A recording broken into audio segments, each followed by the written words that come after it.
Good afternoon, everyone, and welcome to another Casual Stroll through Lord of the Rings Online. My name is Matt Elliott. I go by Scenario on the message boards, and I'm a senior world designer here on Lord of the Rings and have been working on this for a while.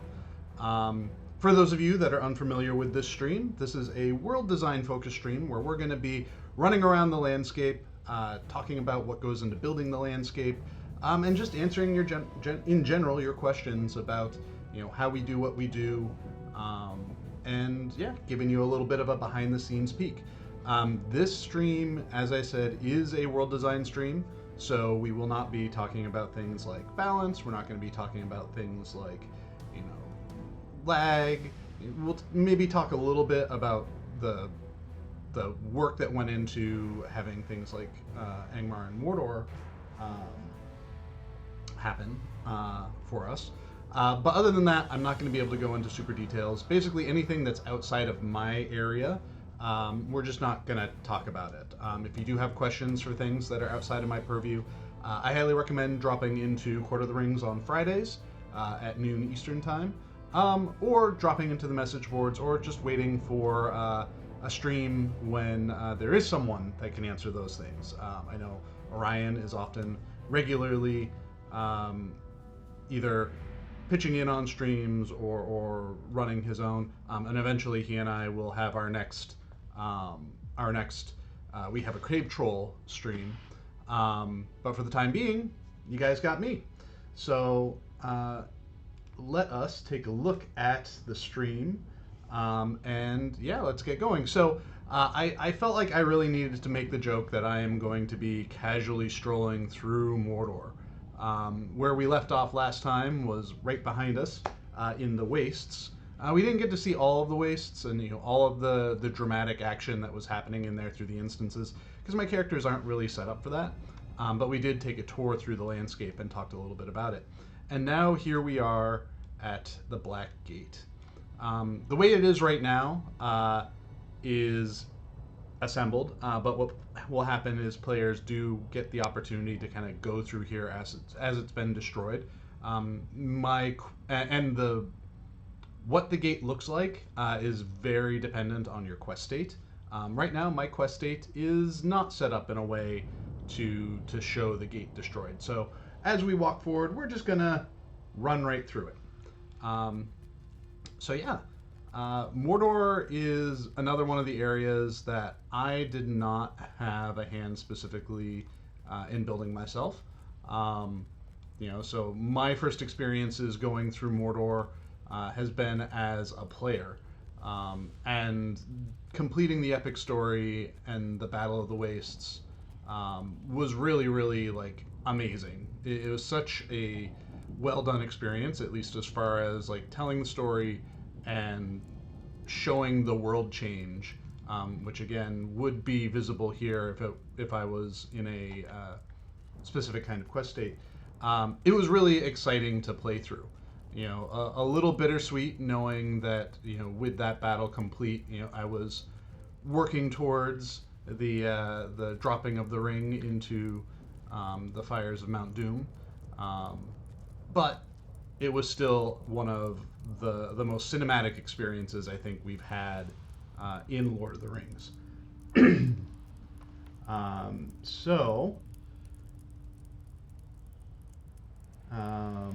Couple of comments in here.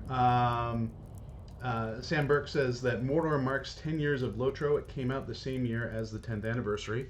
And I think for any MMO, 10 years is a landmark achievement, right? I came back to work when I came back to working at SSG. I did a lot of work on the dungeons and instances associated with Where Dragons Dwell, which I believe was not the update directly after this, but the follow-up. After Dale and Northern Mirkwood were introduced. So go down through here. So this is going to be we've got 4 areas of Mordor that we're going to run through. We've got Dor Ammarth, we've got Udun, we've got Lingris, 5. Dor Ammarth, Udun, Lingris, Talith Urwi, and Agarnath, as well as a bunch of dungeons. We may not be able to get to the dungeons if I slow myself down so that I'm more strolling than just speeding across everything. I think one of the challenges with building an area like Mordor, Angmar, Moria, even and Gundabad is these are all very dark and oppressive areas, and it's really hard to sell that kind of experience. I love these things, by the way. These are neat. Even though, there's nothing down there, they're just one of my favorite props, especially in areas where monsters start popping out. What location am I? All right, I'm in the right. I'm on the right layer. Yay! It's just such a satisfying feeling being in this space. I'm not sure why mobs aren't. Oh, there's some mobs. Okay, I was worried for a second. I was like, this seems really empty. Was wondering if something had been broken. So Yao says, can you just destroy the gate? So unfortunately, the way that gate is set up, it's not like it's an object you can select in the world. Even when you are in a quest state where it has been destroyed, the logic behind it is really, it knows how to change its phase based off of your quest state. And unlike what we've done in the past with quest NPCs that like phase in and out, I believe this is just an entity that changes how it renders based off of your quest state, which isn't something we do all that often.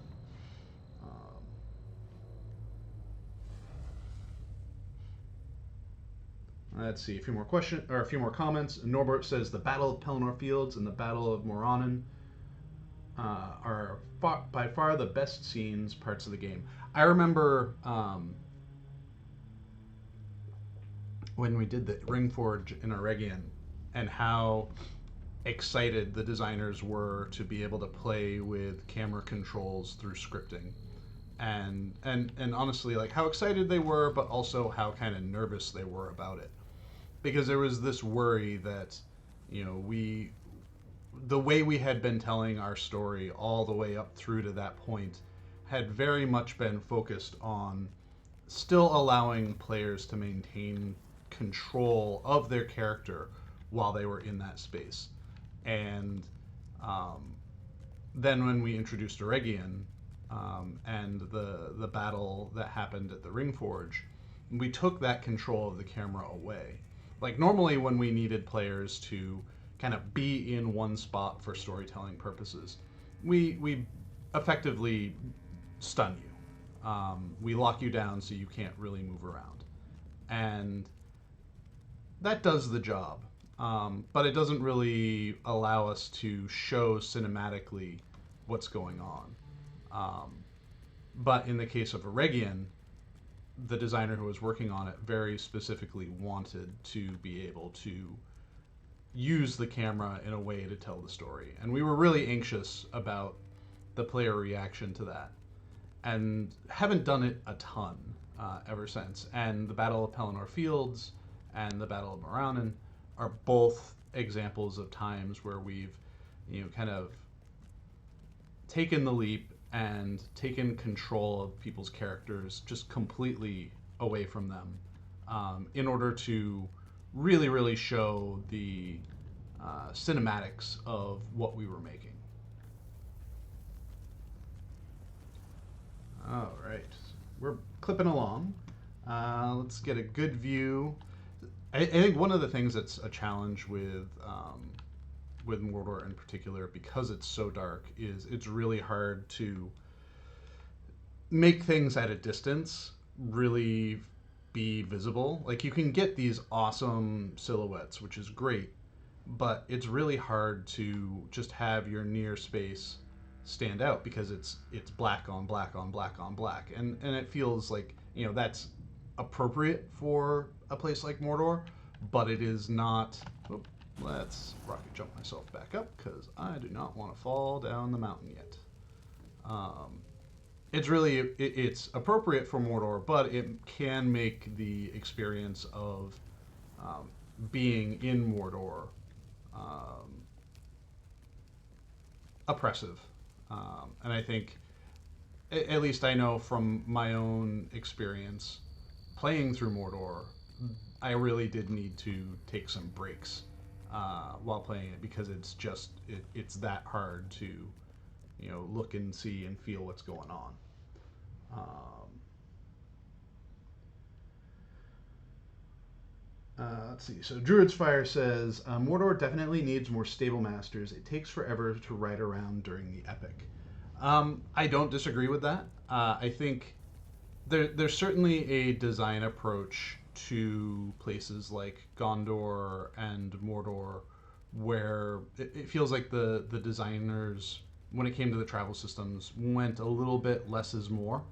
Um, and when we did King's Gondor and I did the travel network for that, I made very specific efforts um, to kind of rectify that and have the travel system really be robust in a way that would allow players to really traverse the landscape without feeling like they were um, going too long without finding some sort of refuge that they could pause and kind of like save their progress by just you know using the stable master or arriving at a stable master, right? Like stable masters are a lot more than just easy, to help ease travel. They're kind of your checkpoints. They're your ways to get around the world without feeling like you're going to have to do a lot of work in order to get back to where you were. Um, and I think we've learned a lot over the years about how to effectively make travel networks and, you know, thinking about areas that really could use better travel networks. And then there's always that like tension between like we make these changes and players um, might have to go and rediscover those destinations. But I feel like that's a trade-off that you know personally I'm willing to kind of force on everyone in order to have a much better travel experience in a region once it's been fully unlocked again. I feel like Trollshaws is an example of that, right? I did a lot of work on kind of revamping the travel network in Trollshaws, adding new spots, and the easiest way to do that was to kind of force everyone to have to re-explore the Trollshaws. I know some people weren't happy about it because it felt like they were being forced back to a spot that they maybe didn't really want to go back to. But that's where things went. All right. So Druid's Fire says, I do like the tech that makes it look like there's an actual tunnel underneath those hatches. Yeah, so depth carving is a tool that we have had for a very long time now. It was something that we introduced as basically as our solution for getting doors to not just be black planes when you open them, right? Like we wanted our doors to look like they were leading into an interior. And mostly by and large, that's kind of where we stopped using them. But then we've used them here and there for other creative solutions. Like when I was building the hub, the interior, the big hub interior in Ironfold. I don't remember its name off the top of my head. But when I was building that, I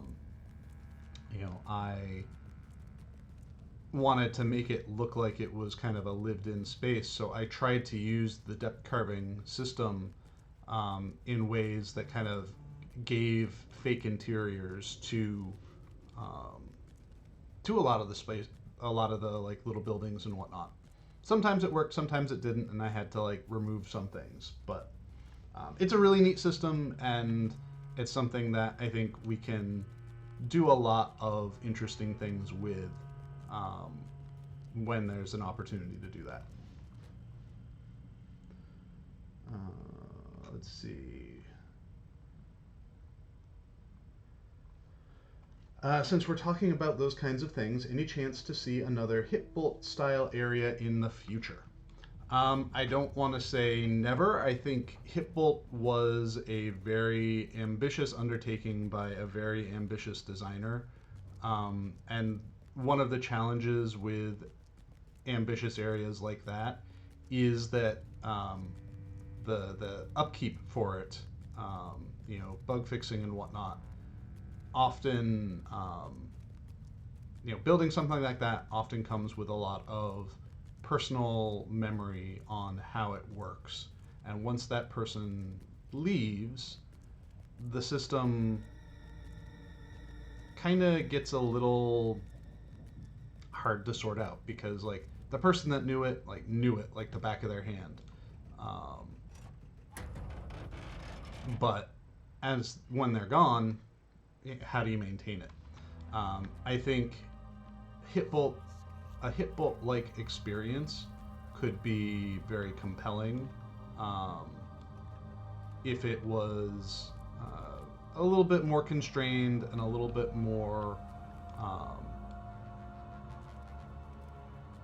I think just a little bit smaller. Hitbolt was really big, and because it was acting as the end game for that period of time. Um, and I don't think we would necessarily want something like that for future offerings. We wouldn't necessarily want it to be the the end game experience that Hitbolt was, but I think there's an opportunity to make it something that is kind of an interesting way to personalize your content experience. Like things like the Normandy from Mass Effect. A space that can reflect your achievements, and it's something that I've been talking with Orion about when it comes to thinking about what what my next little side project task is going to be, because I have some ideas that kind of lean in that Hitbolt direction, not at as much of a grand scale as that though. Let's see. Glisten Mist says Mordor was where I learned about ambient brightness, gamma, contrast sliders, and options. Before I learned about them, I was so wandering in the dark. Yeah, I think some areas are better than others. I think the hardest part about Mordor in general is it's got very black cliffs, and it's got very dark terrain once you're off the road. So it can make it very hard to see. And the lighting in general in Mordor is very dark. So it is this very oppressive experience, and part of it is by design, part of it is we could probably tweak it to be a little bit better, similar to I've talked about this in North Mirkwood as well. Like, it's definitely got a really strong flavor to it. Like you look at Lingris here, and you just have these really strong, impressive silhouettes of mountains and structures and whatnot, when the high mountains are not just making it a wall of black.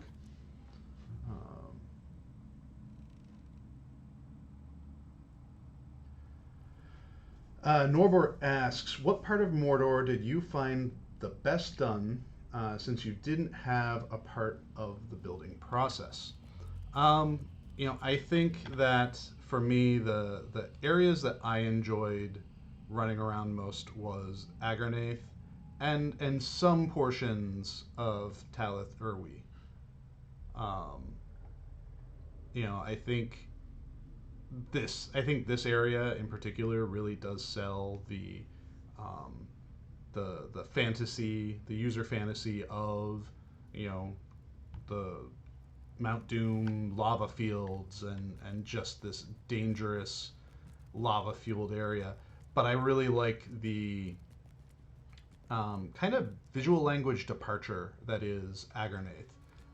You know, it's like they took, um, you know, it's like they took original intent of um,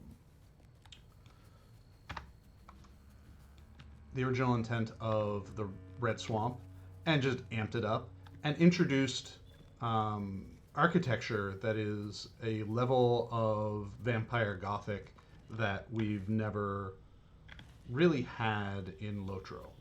Um, so I think that was really like interesting and compelling for me.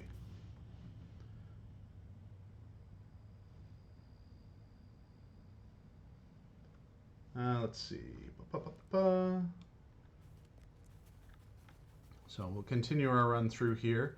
Lingris is another area that like really hits great creepy vibes, and I've honestly been in what I'm working on right now. There are aspects of Lingris that I've kind of looked at and been inspired by in building some of what I've been building. Not to say it's a spider. What I'm building is a spider-infested field of awfulness, um, but it's definitely there are aspects of it that I looked at and was like, oh, okay, like I want to try to, you know, reintroduce some of these assets or find ways to use these assets in different ways, or create new things that kind of evoke a similar kind of uncomfortable feeling as you're running around in the space. So I do apologize that I'm just kind of like fast tracking through some of these areas because we do have a lot to cover and there's a lot of dungeons. So I want to make sure that we have enough time to go through those. So I probably won't make my way up to Torek Ungol quite yet, if I do at all, but we'll be popping into there through some of the dungeon stuff that is, you know, that's what I'm planning to do. So.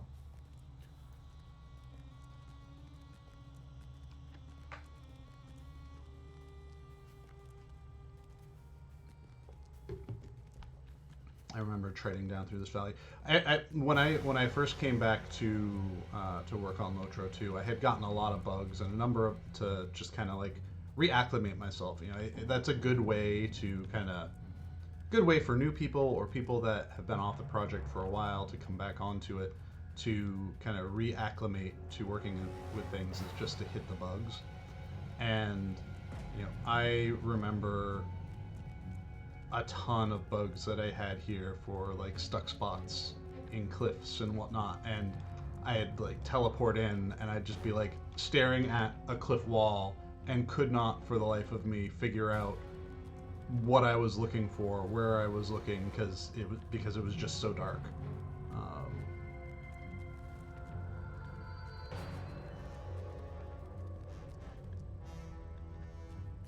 Good old Mount Doom.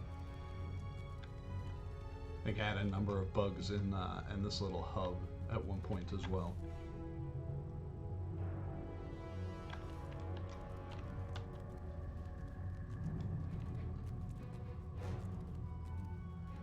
Will the Morgul Vale be in a different stream, or will you do that as well? I'm treating Morgul Vale as its own separate space.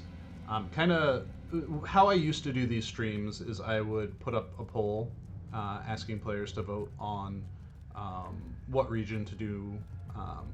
But I kind of found like what would happen when I did that is people would vote for like the best regions.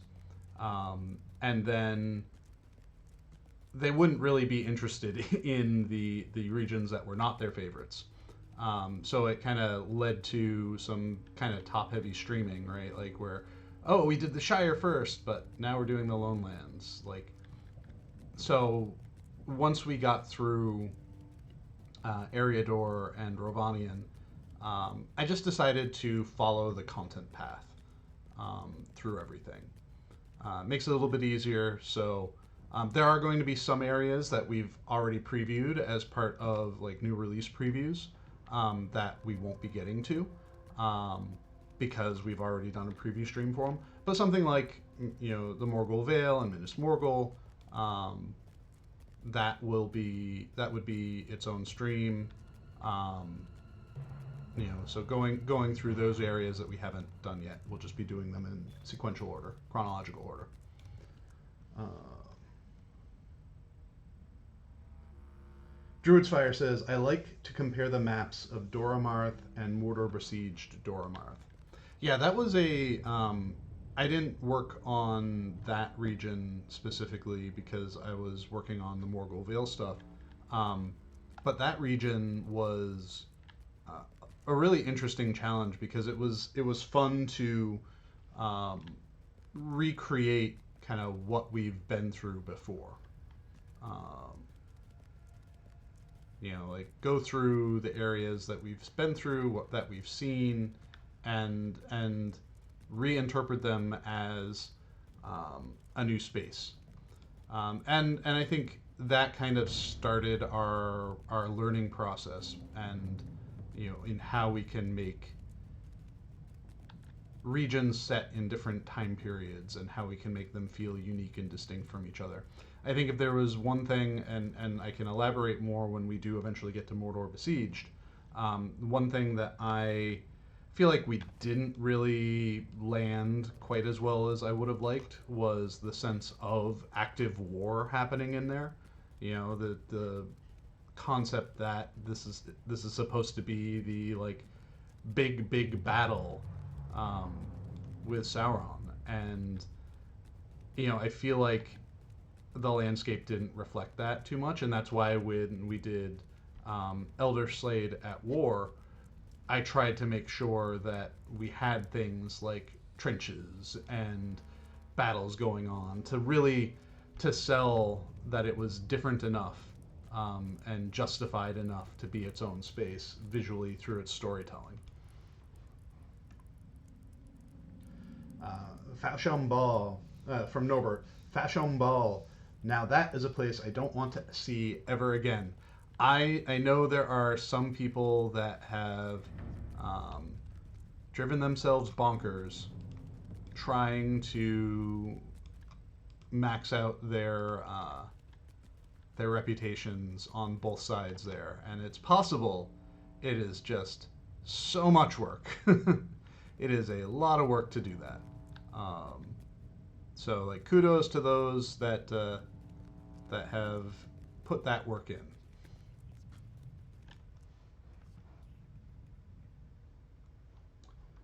Let's see. Aaron Thorne says, you've discussed your return and getting back into the groove. What is the most challenging project you have been a part of thus far? In game development, um, I would say building Moria was probably the most challenging thing because it really required us to think in new ways. I've done a lot of work in project management and whatnot outside of that have had their own unique challenges, in part because sometimes there are stakeholders that can be somewhat difficult to work with, or that have different expectations. So project management stuff, there are certainly character interactions that can make it challenging and interesting. But in game development, I would say, oh hey, my gloom or my shadow is ticking up. In terms of game development, I would say that the biggest challenge had been Moria. After that, probably I took part in a small indie project called Rudo Resurrection that we tried to get kickstarted, and that didn't really end up going anywhere. And that was just a challenge of like, okay, like this is trying to do it on our own. How do we do this? What happens if the Kickstarter doesn't work? Like those sorts of things, and that kind of role is much more of a, you know, more business than anything. And if you're not someone who has worked in that kind of role in managing a business, you've only been in design, it can be pretty challenging to kind of switch into that. All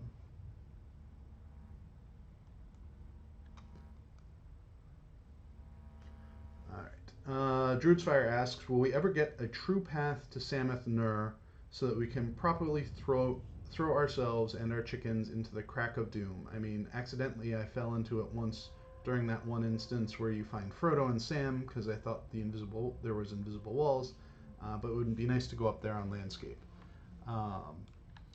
I think I'm not sure on that. I think that space is a very specifically, tightly designed space, and I'm not entirely sure how it fits in with the rest of the world. So I don't have a good answer for that. Don't want to say never, but it might not be something that is a priority for us for a very long time. Hypothetical question from Norbert. If SSG were to get the rights to other writings of Tolkien, which landscape in what time would you like to build the most? I think the... See, now I have to think a little bit more about that. Like Morgoth Citadel in the far northern wastes would be interesting in the similar vein to Mordor, where it's just like how evil and how crazy and nightmarish can you make it. But also, like, there's something very compelling about building a space that is just lush rolling hills and forests and mountains. And, I feel like building areas like that would just be very relaxing. Building a space like Mordor, where you have to hit those expectations for peak evil and whatnot, can be exhausting. So yeah, like maybe the area, Minhiriath and the Western Elf Kingdoms. I feel like those would probably scratch my itch for like cozy creation, and I don't necessarily need a different age, first age, second age, third age. I don't need a different age to have that kind of building, that kind of creation to be enjoyable and satisfying for me.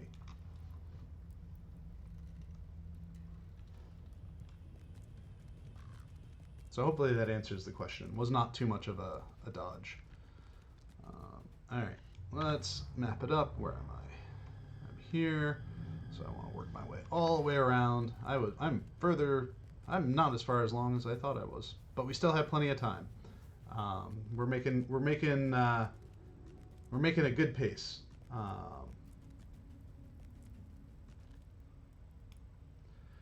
So Dilnarin says, not sure if you take new player questions, but as someone torn between captain and champion, what would you recommend for someone who will spend a lot of time playing solo, but eventually want to group and try some of the harder content? I think, and I don't know if Orion is listening into this chat, but I think our systemic goals are to try to, let me just shortcut my way through the blackness. I think some of our systemic goals are to try to make most classes as viable as possible in a variety of settings, whether it's, you're playing solo or you're playing in a group. And it really depends on the character fantasy that you enjoy. I think I'm not one to really advocate for one class over another because everyone's got different goals and expectations with the characters that they're playing. I currently play a Bjorning, but I've played Guardians, I've played Burglars. So I think it really comes down to what style of play you want to play. And I think both captains and champions are perfectly soloable, and both have their uses when it comes to playing in group content. My suggestion, I guess, would be flip a coin. Um, try to get a feel for the character. Give it 20 levels and see how you like that. See if it feels like what you want, and then decide, and then go from there. Um, so Hobbit Lad says, "Can you visit the men in the swamp today?" I'm not sure what you're referring to, unless you're talking about um, Bull Rude up here, maybe, or a hub.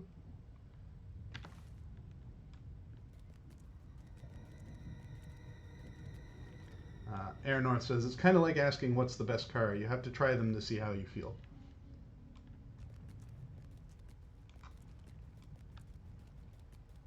We're working our way up there. We're getting through, evil Firelands, and we're about to go to evil Swamplands. Do I want to go this way? Yeah, we'll go up here. We got a little bit of extra time. We got a little bit of time.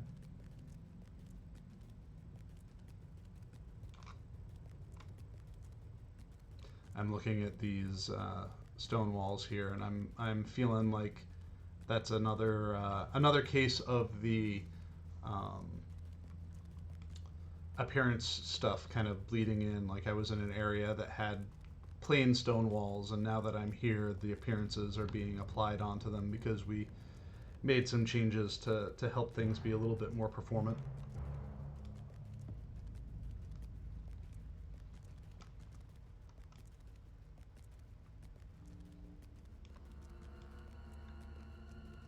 Oh, door is closed.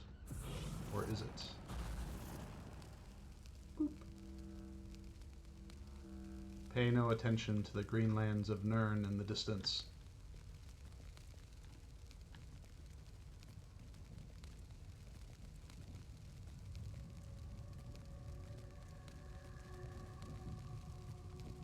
All right. Well, let's head back on the path, and we'll go from there. Um, so, since we're in Mordor, I just want to say to everyone that has been playing on Mordor and Angmar, like, you all made this last weekend a very awesome weekend for Lord of the Rings. The amount of love that we've been seeing, the amount of positivity we've been seeing, you all have been having a great time playing in those, both in those servers, but also playing with birding and whatnot. It's really awesome to see the kind of positivity and excitement about the servers and the update that we've been seeing. So it's really great to see that. We're really happy that people are happy. It's a nice feeling to feel like we hit the mark with what we've been working on, with the hobby, and what we've been working on with getting the servers up and running. And it's given us a lot of awesome data between all the various playtests that we've been running for the servers, as well as just getting ready for the update in general with birding and whatnot. There's been a lot of positivity coming out of it. There's been a lot like good constructive stuff as well, and positivity and constructivity can exist in the same space. And it's really great to see that everyone has been so engaged with it, or as engaged with it as they have been. Popping into YouTube and taking a look at the latest videos that are uploaded by everyone, and seeing how excited people are. It's great to see. So thank you all for being excited and being engaged with and enthusiastic about what's happened over the last couple of weeks for Lotro. All right, let's see if there's any other questions while we're going along. Druid's Fire says, "I'm happy to get to play on new servers now that I'm back from Gen Con and have a break in university business for a little bit." Bloodborne says, "How has the 64-bit server been looking on our end so far?" The 64-bit server has been like pretty good. I think there's still some stuff that we are, working to iron out. There's definitely like things here and there that we're trying to like nail down. But overall, looking at, I'm wondering if what I'm seeing here. Sorry to disrupt my thought. I think this is probably the lighting is not happy. That would be my guess now that I think about it. There's probably too many light sources, so it doesn't know which ones to use. That makes sense. But anyways, yeah, so the 64-bit servers, Mordor, Angmar, legendary servers, like they've been doing great for us. I think we've been able to get a lot of really, really good information out of it. We've been able to change the time of day so maybe it's a little bit lighter. There we go. That's a little bit better. I can see what I'm doing now. I think it's done a lot for us in terms of really figuring out or helping find ways to address the performance issues that we've been having. I think there are still going to be some technical hurdles that we'll need to figure out because the 64-bit server is new for us. It's something that we haven't really had a ton of time working with. It's something we've been working on for a long while now, but it's not something that we've been able to work with for a while now. So we're really happy with the information that we're getting when it comes to the servers, like the logs that we're getting, even when there have been server issues that have resulted in like a crash. That's still super valuable data for us, and I think it's all of it is really just helping us further narrow in on where we can fix things, and it's really promising as well. We look at it and we can see where we've done right, where we've done wrong, and think about what other changes we can make as we continue to noodle on it. Sam Burke says, "My first character in Lotro was a Rohirrim champion. It was fun and easy class to get introduced to the game with." Yeah, I think all of to go back to the class discussion stuff, I think all of our classes do have like difficulty labels on them when you go to create your character. So that can also give you a little bit of sense of how much, what the level of effort in playing that character will be.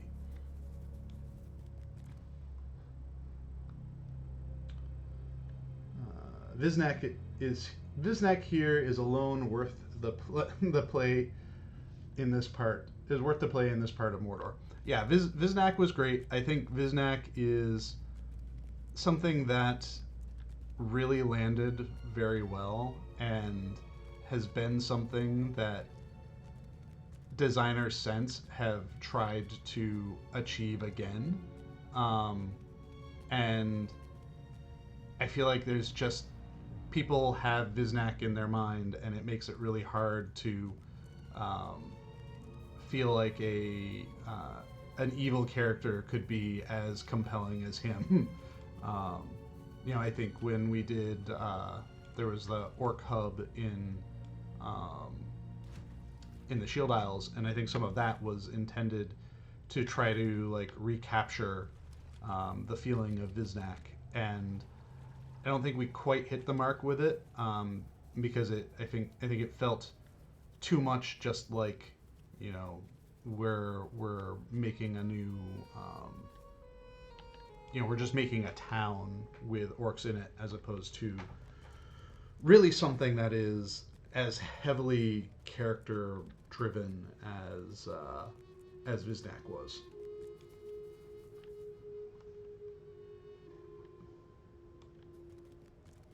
I think there's certainly an interest in us exploring exploring the stories of the evil folk, air quotes, of the game world, now that the force that was kind of driving them is no longer present. What does the lack of Sauron mean for orcs? What does that mean for the people of Umbar, for the Haradrim, for the Easterlings? And I think over time we'll take a look at those things. I think the tricky thing is trying to have them have their own characters, have their own motivations, but not just immediately turn them into another ally, right? Like, it's okay for people to disagree with each other, and it's okay for there to be different viewpoints in the world. And it's very easy to just be like, oh, well, they're, the big bad guy that was subjugating them is no longer around, so clearly they can become good guys now. And it's like, that's, they're still at odds, right? Like, they're still seeing Gondor as an opposing force that can potentially threaten their way of life. But I think lacking Sauron's influence, they can think a little bit more about how they want to approach that opposition, right? They don't have to immediately meet it with violence, or they don't even have to care about Gondor anymore, and they can just go about doing their own thing, which I think a lot of people in a lot of the characters in Umbar itself are kind of leaning towards, where it's like, well, we're not being subjugated anymore. We just want to do our thing.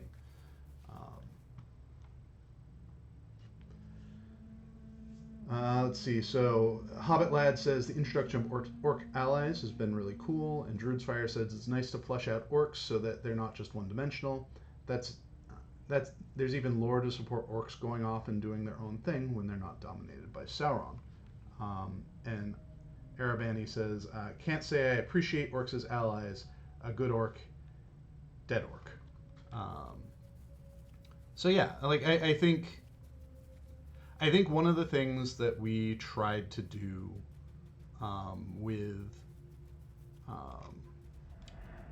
with Umbar was to kind of make people a little uncomfortable, because they were so used to being the hero of the story, super used to it, and now they're in this space where they're in this region where they're not necessarily the heroes, right? They're not the good guys in the eyes of the populace, and that's very challenging. And I can completely understand why some people don't like that, right? It's not always fun to be challenged in that way, because the majority of the game you're being told that your character is this one thing, and now you're coming up against this whole group of people that don't necessarily fall in line with that prescription of your character, right? They're like, yeah, fine, do what you want, but leave me alone to do my own thing, kind of stuff.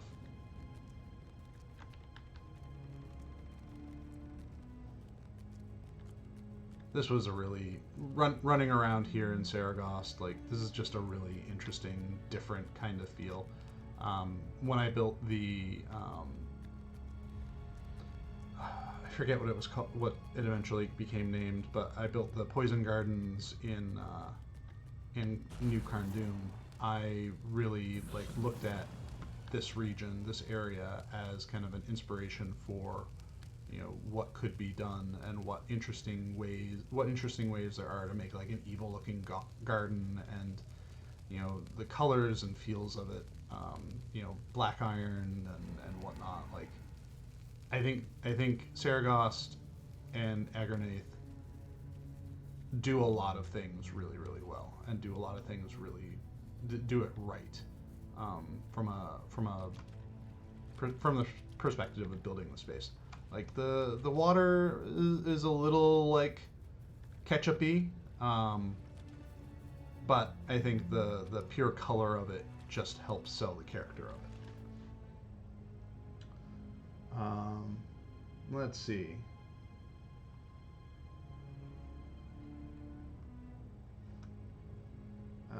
Aaron Thorne says, I was pretty shocked when I entered the village in Enedwaith where we were assisting the half-orcs. Feels disjointed.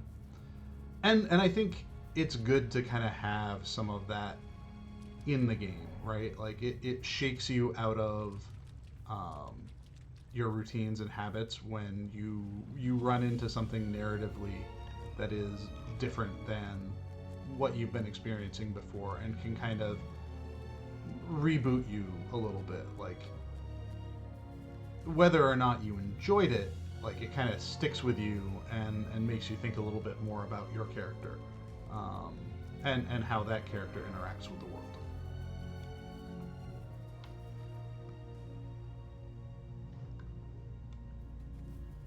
Let's see. All right, we're gonna wrap around and head up into Dora Marth now, through the back way as opposed through the main way. So Hobbit Lad says, I also appreciate the separation of cultures between Umbar and Gondor Elvish lands. They are more guarded and suspicious due to their recent subjugation by Sauron. Yeah, and I think that's the biggest storytelling beat for me that I think is most important. Is, you with Umbar anyways, you had this culture that wasn't inherently written as an evil culture, but they were certainly a subjugated culture. And with the defeat of Sauron, they're kind of free to do their own thing. And it's important to kind of establish for them what their own thing is, right?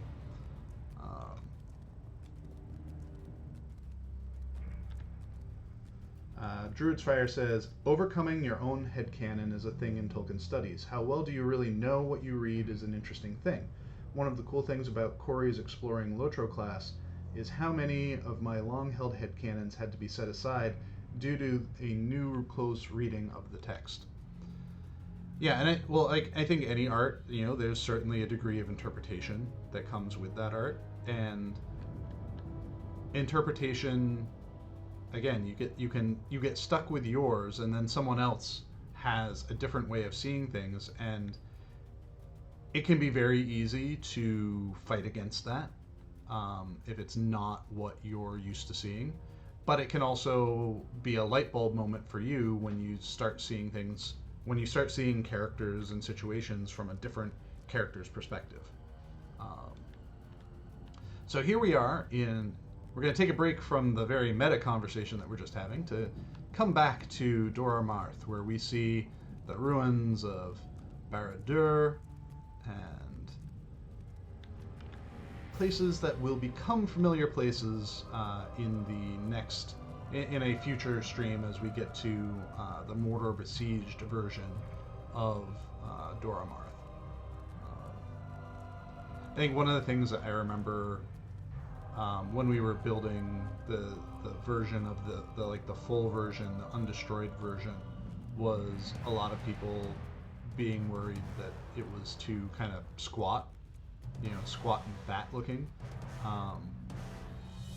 when the reality is, like, I think we often have towers that don't entirely feel like they jive with what the reality of physics and concrete and whatnot would produce. Some of them just seem like a little too narrow and a little too tall, and they need that like extra bit of buttressing. They need that extra bit of support to feel like something that would be actually like viable in a real world situation.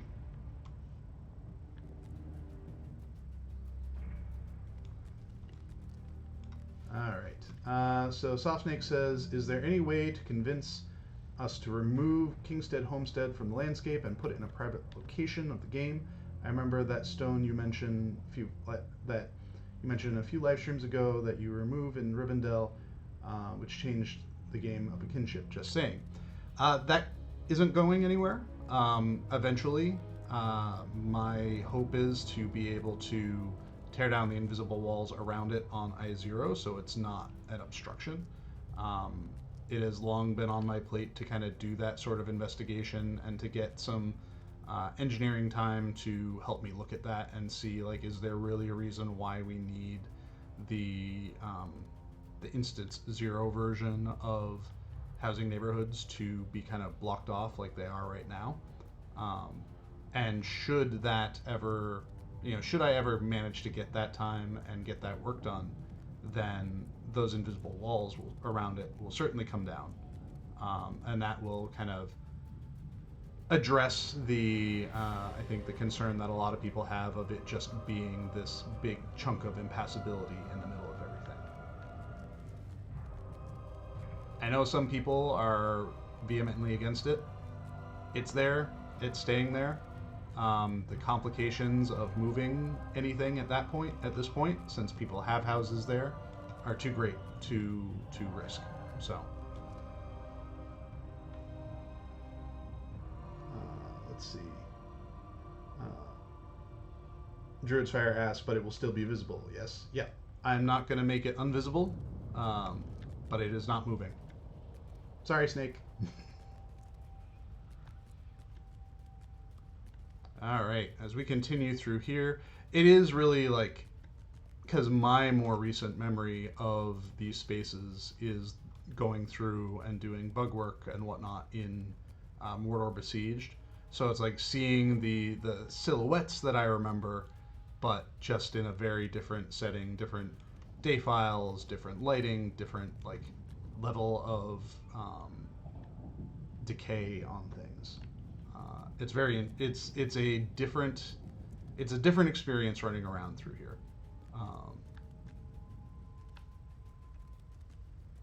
All right, we are almost done with our landscape, and we don't have enough time to get through the dungeons, unfortunately, because these were big areas. I think one of the things too that I observed both in this region and things like Dale and Mirkwood and North Mirkwood and Gondor is these concepts of mega areas. When we first built the game, we kind of had a bunch of smaller areas within a region, and it's useful to have those as navigation tools, so you kind of know, oh, I'm in Bree Fields, or I'm in the Horse Fields, or I'm in Midgewater, as opposed to just knowing that I'm in Breland. And I think one of the things that can make places like Mordor and Gondor a little bit challenging to navigate is you don't have those breaks in the landscape where you can say, oh, I'm in this chunk of the landscape or I'm that chunk of the landscape, because, like, for example, Dora Marth, all of this is Dora Marth, and in how we used to build things, really it could be probably 1, 2, 3, like 4 smaller areas of Dora Marth to better help with navigation through the space. That's one of the things that when I started doing more of the back-end setup and whatnot, I've tried to push for, is having those smaller delineations of landscape within a region in order to just help navigation through, so you kind of have a better sense of what parts of a region that you are in. Saw Snake says Mordor would have been a great starter PvE area for creeps with Barad-dûr before destruction. If the creep content experience was bigger than it was, certainly. I think one thing that we've kind of discovered as part of just work that we've done with PvP or PvMP over the years is people really just like their Etten Wars. And the idea of going beyond that is a little challenging for them. They don't necessarily want to engage in it. I'm not saying this is everybody, but it's just from like kind of what we've observed over time. And I think it would be great to have more areas for players to explore, for creeps to explore. But the more space you give people for something like that, the more spread out the conflict is, and that kind of works against the idea of these big, good versus evil battles in the End Wars. Um,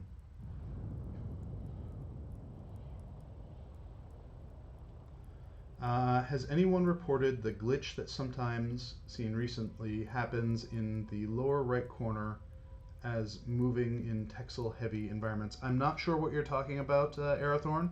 I highly encourage you to file bugs on it if you have something that is easily repeatable. And by having a bug means that we can more easily investigate it. But not knowing specifically what you're talking about, I can't really um, speak to the issue. But if you know a location where it's happening, or if you know a repeatable way to make it happen, um, then by all means file a bug with the information you have, and we can take a look. Um, all right, everyone. Well, we are at 3:02 now, so I think I'm going to wrap it up. We got through all of the landscape areas. We did not get into any of the dungeons, and maybe that's a stream for another time.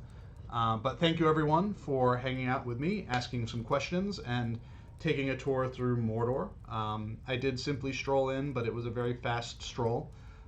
So coming up, we've got, I think we have another Bull Roar coming up with some new stuff for folks to play and to test out. I'm not sure when that's happening, and I don't know the specific details of what we announced for it so far, so I'm not going to say anything beyond keep an eye out for news of a new round of Bull Roar testing. Starting in September, we're going to be doing so many streams. So our next first Wednesday of the month stream is going to be we have a cave troll with myself and Orion. And then after that, we go right into Update 42 previews, where I will, for 4 to 5 weeks, be streaming a new preview for every week after that. So looking forward to showing off what we've been working on and to giving you all an opportunity to check things out. So anyways, thanks a lot. Thank you all for having so much fun in Mordor, Angmar, and with birding. And we'll see you all in about a month.